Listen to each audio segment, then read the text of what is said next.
कुछ सोचती नहीं अब, कुछ सोचती नहीं अब, दिल जो चाहता है वही करने लगी हूँ।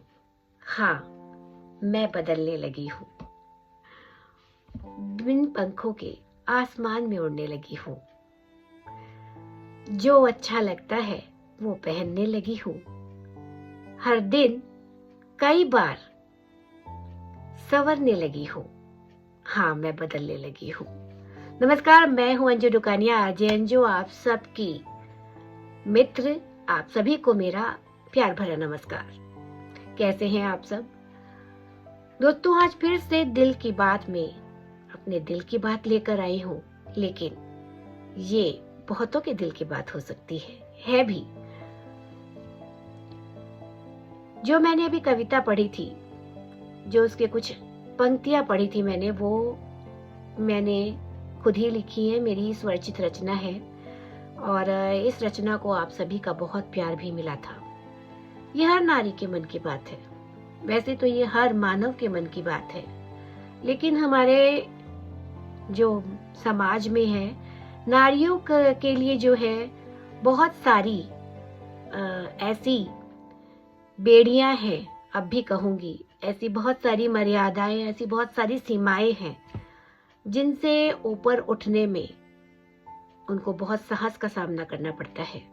यानी कि नारी के लिए एक सीमित दायरा होता है। वैसे तो आजकल के आधुनिक जमाने में लड़कियां बहुत पढ़ लिख गई हैं और वो जो सीमित दायरे उनसे बाहर निकल रही हैं, लेकिन मैं बात कर रही हूँ उन मिडिल एज वुमन की जो कि बहुत पहले से ही इन सीमित दायरों में बंधी चली आ रही हैं। हाँ, हालांकि वो जिस दायरे में भी हैं, जिस परिवेश में भी है, उसमें भी वो खुशी खुशी रहती हैं, घर में खुशियां बिखेरती, अपनी सारी जिम्मेदारियों का वहन करती है, हर एक को खुश रखने का प्रयास करती है। लेकिन इस प्रयास में ज्यादातर ये होता है कि वो अपनी उस खुशी को भूल जाती है जो उनको खुशी देती है, जो उनको अच्छा लगता है। क्योंकि जो अच्छा लगता है शायद वो मायके में कहीं पीछे छूट जाता है। वो सखी सहेलियां सब छूट जाती है। आज तो खैर इंटरनेट का जमाना है, व्हाट्सएप का जमाना है, फेसबुक है, इंस्टाग्राम है, बहुत सारे प्लेटफॉर्म हैं, तो बचपन के बिछड़े कई दोस्त मिल भी जाते हैं, उनसे बातें हो जाती है। लेकिन फिर भी जो एक लंबा समय था, जो दौर था, जो ख्वाहिशें उस वक्त थी, वो सब पीछे छूट गई थी। लेकिन अब आज की जो मिडिल एज वुमन है वो भी इस चीज को अब समझने लगी है कि हाँ, मैंने अपनी उन इच्छाओं को किसी संदूक में बंद कर दिया था ताकि मेरे साथ या मैं जिनके साथ रहती हूँ वो प्रसन्न रह सके, मेरा परिवार सुख से रह सके। तो किसी एक को बलिदान या त्याग देना होगा, तो वो मैं ही हूँ।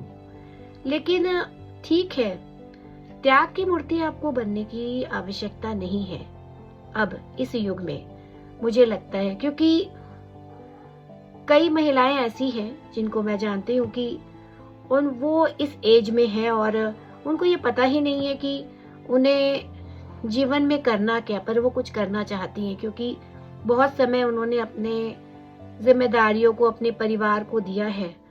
तो जैसे वो काफी अपडेट नहीं है। जैसे अब कोई शिक्षिका बनना चाहती थी, तो उस समय की जो पढ़ाई थी और अब की पढ़ाई में जमीन आसमान का अंतर है।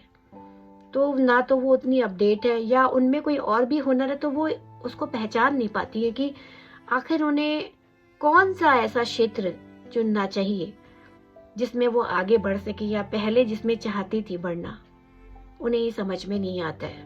उन्हें लगता है कि क्योंकि एक समय के बाद जब बच्चे बड़े हो जाते हैं तो वो अपने अपने मंजिलों की ओर बढ़ जाते हैं। महिलाओं की जिम्मेदारियां तो कभी खत्म नहीं होती मित्रों, लेकिन फिर भी उसे कुछ अवकाश मिलता है उन जिम्मेदारियों से जो दिन भर बच्चों के पीछे उसकी रहती है। तो वो जो उसका वक्त जो उसका अपना हो जाता है, तो वो ये सोचने लगती है कि अब क्या करे।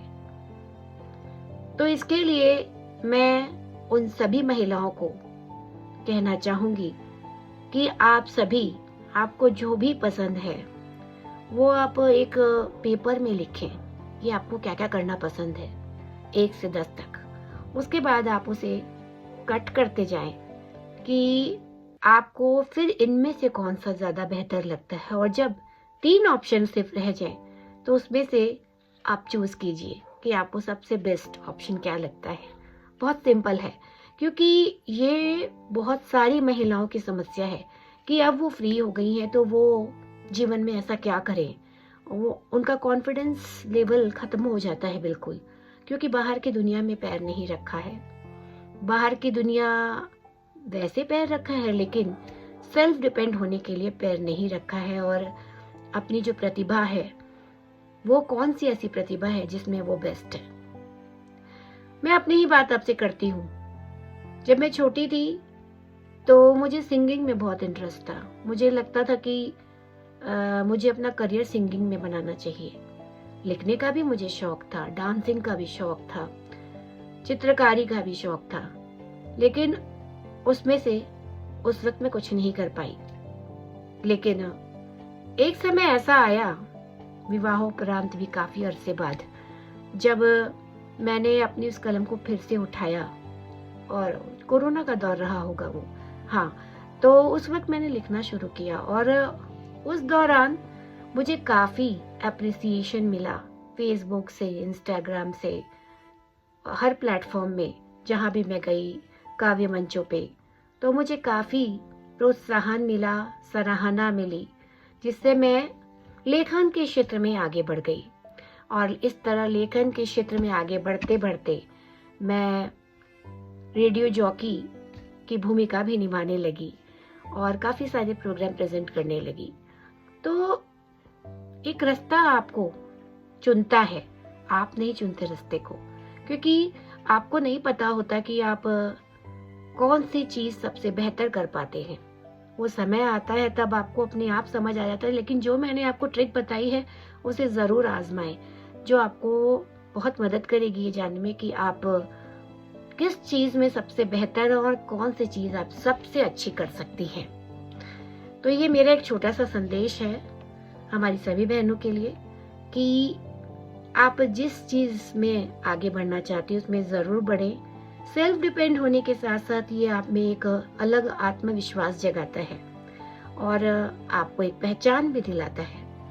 तो आज की नारी है, इसलिए आज की नारी को अपने अधिकारों के साथ, अपनी जिम्मेदारियों के साथ अपनी एक पहचान बनानी ही चाहिए, क्योंकि तुम आज की नारी हो।